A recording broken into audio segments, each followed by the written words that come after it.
naman, maari si Sister Vicky, no?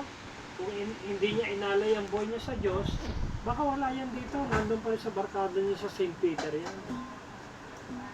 Maari si Brother Nestor, kung hindi niya inaalay ang buhay niya, baka ngayon nandun pa yan doon sa kanya mga kaibigan na nakikipag-usap about election. Kasi kandidato po. Si Lisa naman, dahil kung hindi naman siya nag-alay ng buhay sa Diyos na may mga ganito sa kanyang buhay, ay wala rin yan dito. Baka nandun niya sa mga senior,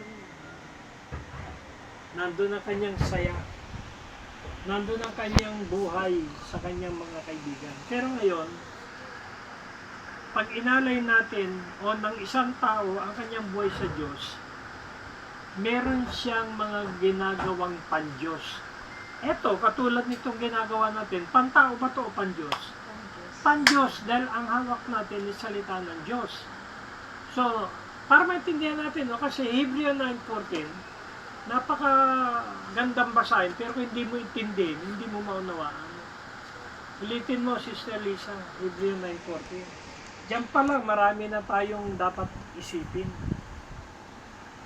Higit ang nagagawa ng dugo ni Kristo sa pamamagitan ng walang hanggang Espiritu.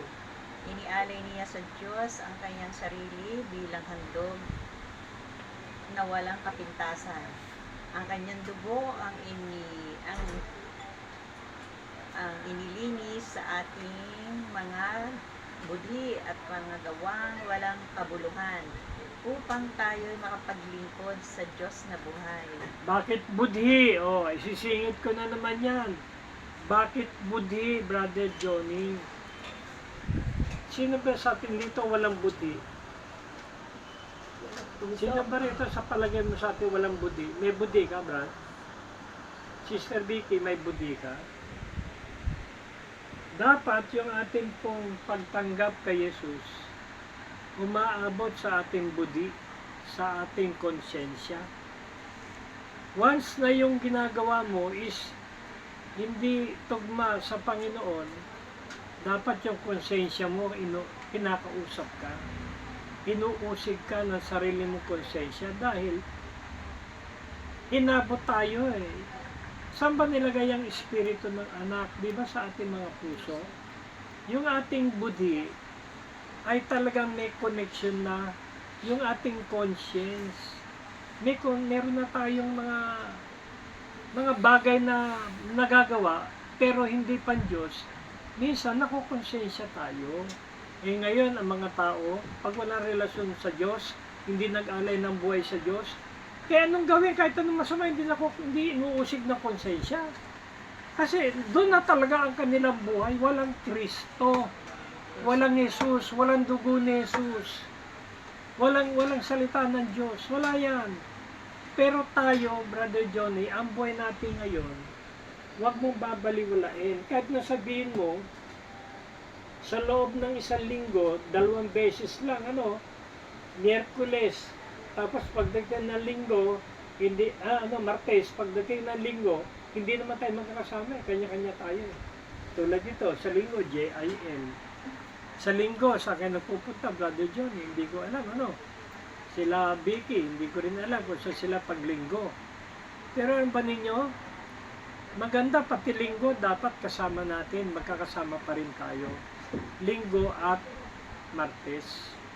Halimbawa, meron tayong Martes, magkaroon din tayo ng linggo para nakatitiyak tayo na yung ating panahon talagang ibinibigay natin sa Panginoon. Kasi ang linggo, napakahalaga niya. Ang tawag yan ay Sunday service. Pag-awitan, pag-testimony, pag-pupuri sa Diyos. Ano pa? Sa iba, pagkakaloob. Sa iba, pag-ikapo. Wala tayo sa ganon. Ang atin lang, magsama-sama tayo, ayos na. Yung pagsasama-sama natin ito, hindi na natin bibigyan ng maraming programa. Kasi yung mga tithes, mga offering, programa yan. Programa rin yan ng bawat Alam niyo ba yan programa ng bawat Kristyanismo? Hindi nawawala yan. Pati nga yung communion. Kayo ba nakakaintindi ng communion, Holy Communion? Huwag niyong gagawin kung hindi niyo naintindihan. At kung yan naman alam mo, palagay ko hindi mo alam.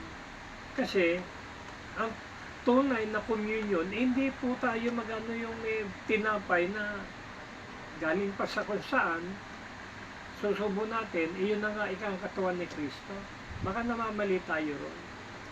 Mabuti pa sabihin mo, ang katawan ni Kristo ay ito. Dahil si Jesus at ang salita ay iisa. Pinagpirapiraso na kanino? Pinipiraso ng pinuputol ng pare sa simbahan. Tinataas, this is my body. Tapos pinuputol, sinisimbolize, Pero sa atin, ang pinagpipira-piraso, ang kabuuan ng gospel, meron kay Mateo, meron kay Marcos, mayroon kay Lucas, may kay John. Nandun ang pagpira-piraso ng katawan ni Kristo. Ang katawan ni Kristo ay ang salita ng Diyos. Hindi tinapay sa bakery, ha? Naintindihan nyo ba? Hindi yung ostya. Saan kayo nakakita may ostya ba sa Bible? Ha? Ang tunay na communion, sa totohanan lang, ang ginagawa natin dito ay nagpira-piraso tayo ng tinapay. Anong tinapay? The bread of life, the word of God. Pira-piraso. Kukuha tayo sa Matthew, kukuha tayo sa Corinthians, kukuha tayo sa Revelation. Pira-piraso. Pinaghati-hati. Yung iba nasa Revelation, yung isang piraso nasa Mateo, yung isa nasa Corinthians, nasa Galatians. Sana maintindihan nila, Kasi nga, ang salita ng Diyos, kung magsalita nga si Lord hindi maintindihan dinadaan sa talinghaga.